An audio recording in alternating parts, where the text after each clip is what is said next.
This morning, in celebration of Reconciling Sunday, it is most appropriate that our own Anne Murdoch is the one here to share her story. You heard about a light under a bushel. Well, we are so glad that she is bearing witness and bearing testimony to her own life today and letting her light shine.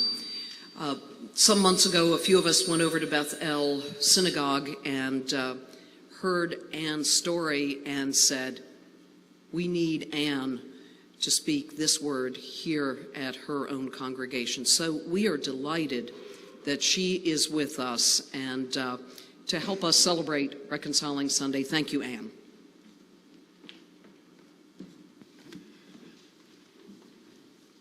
Once upon a time, there was a princess and a prince named me.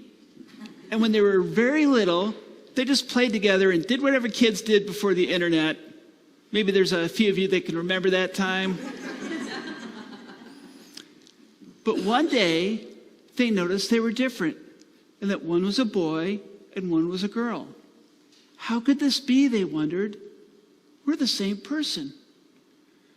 They also realized that there was dragons in the land. One dragon was named misogyny. Another one was named homophobia. Another one was called transphobia. And they spat evil potions at people like shame and guilt. And they cast evil spells like depression and anxiety. And together they sang a song that went, macho is good, sissy is bad. Macho is good, sissy is bad. And the princess and the prince heard this so many times, they actually started to believe it. And they were terrified. They didn't know what to do. But eventually, they came up with a plan. The princess would hide in a big, tall tower with thick stone walls and a sturdy door and a strong lock. And the prince would take the key and go out and face the dragons. The prince wasn't sure if he could do it. He was only half a boy. But he thought, if nobody finds out about the princess, the dragons will leave us alone. I can do this. It's only until we can figure out what to do. I could do this. The princess tried to make the best of things. She told herself, it's not so bad in here. I can peek out the window once in a while at night when there's nobody looking. And it's only for a while till we can figure out what to do. And then I'll be free. Eventually. But the prince fell in love.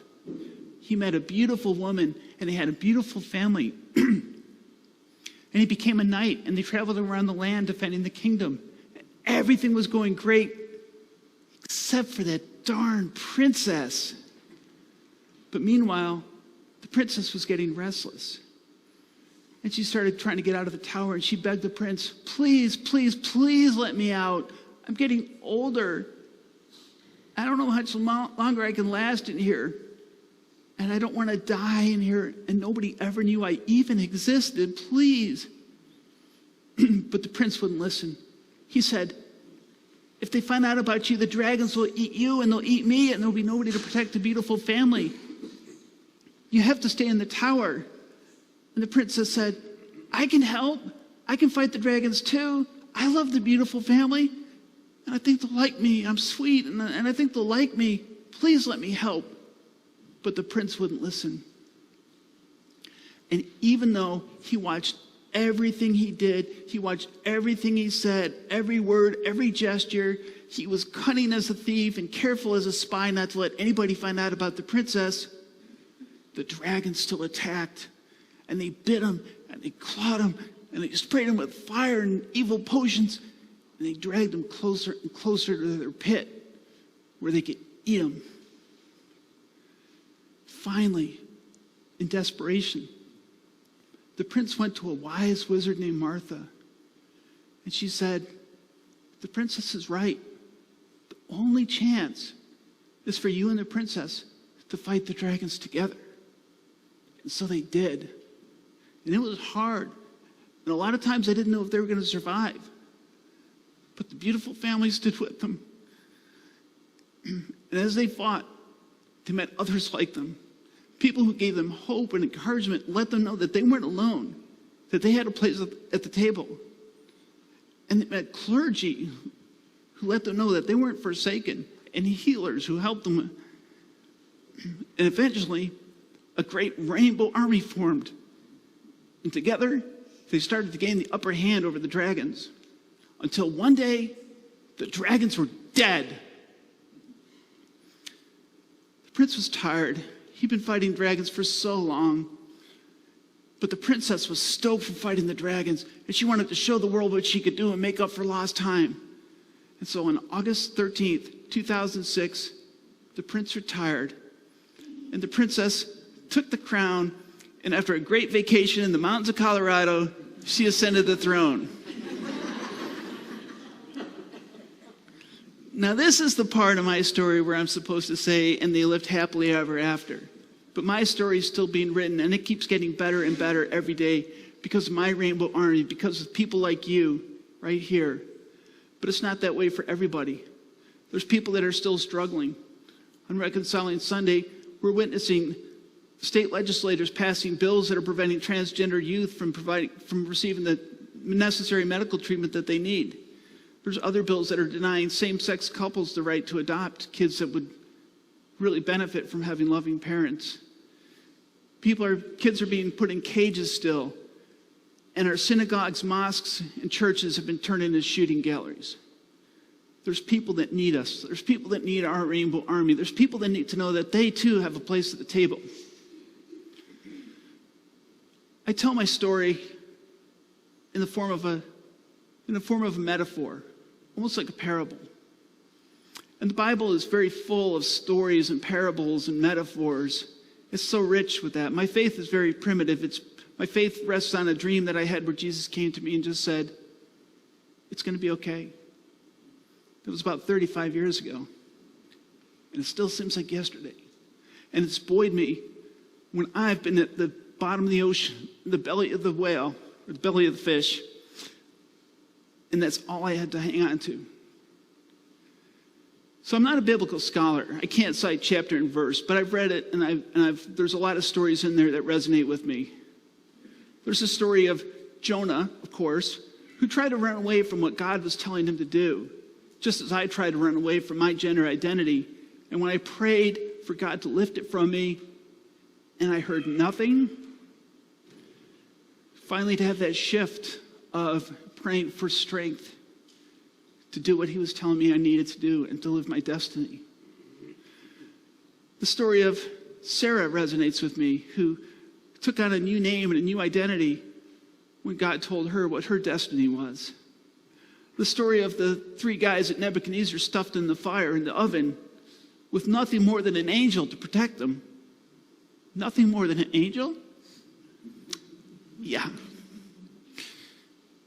And of course, the story of Peter taking that first step in the water, having enough faith to at least try to get out of the boat. And I think about the first steps that I took and how I fell in the water and how people reached in and pulled me up and saved me. I'm here today because so many people shared their stories with me, just like the Bible is full of stories that Jesus and God shares with us. I think of my friend Roxanne, who her and her wife Nan Lee brought me into their house and shared their stories of their faith struggle and gender identity. I think of my friend Connie, how she brought me to her house, and my son, and shared with us the story of her 3 sons who were all Eagle Scouts, that gave me hope that my kids would be okay. I think of my friend Caroline, who was there for me when I really, really needed it.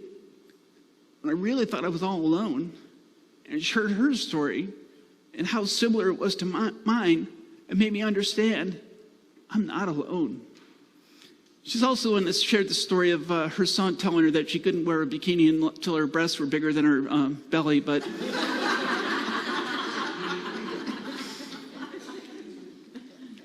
And then I saw the power of me sharing my story. I shared my story with my pastor at our former church, Megan Roth Clayton, maybe some of you know her. And she looked me in the eye and said, "You have a place at God's table." And she shared with me in a very intentional way that made me know that for the first time that I knew I would survive this.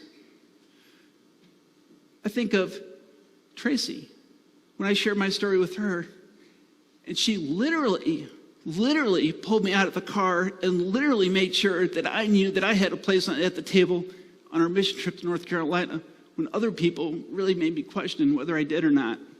People from outside this church. And that was so powerful. Of course, we didn't actually have tables. We were like eating everything on our laps, but you know. No one said that paper plates don't count. I do actually, though, need to caution you that not only our stories can be powerful and uplifting, and telling your stories can be healing and empowering, stories can be dangerous too. I think of my friend Connie, who I was taking on this epic bike ride, and we're driving up through the hills and the twisty, turny mountains of Maryland at about 3:30 in the morning so she could start before daylight. And she was telling me a story that made me laugh so hard I almost crashed the car. So please practice safe storytelling.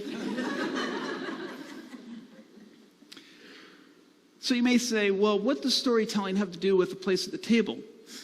Well, what do we do when we gather around a table for a meal or to share fellowship? We tell our stories. I can't for the life of me imagine 12 disciples, most of whom were fishermen, sitting around a table together and not telling stories. And it probably got better and better and better each time, right? So people need to know that they have a place in the table.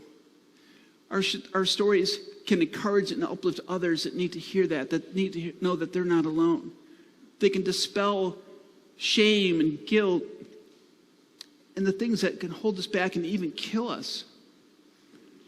And they can reinforce our identities and help other people know who we are and help them see themselves and know it's okay to be themselves by sharing their stories. So on Reconciling Sunday, every day of your life, what I ask you to do is keep doing what you're doing. Look around, see who's struggling, who needs to hear your story, who needs you in their rainbow army. Because together with God, we're stronger than all the dragons in the world.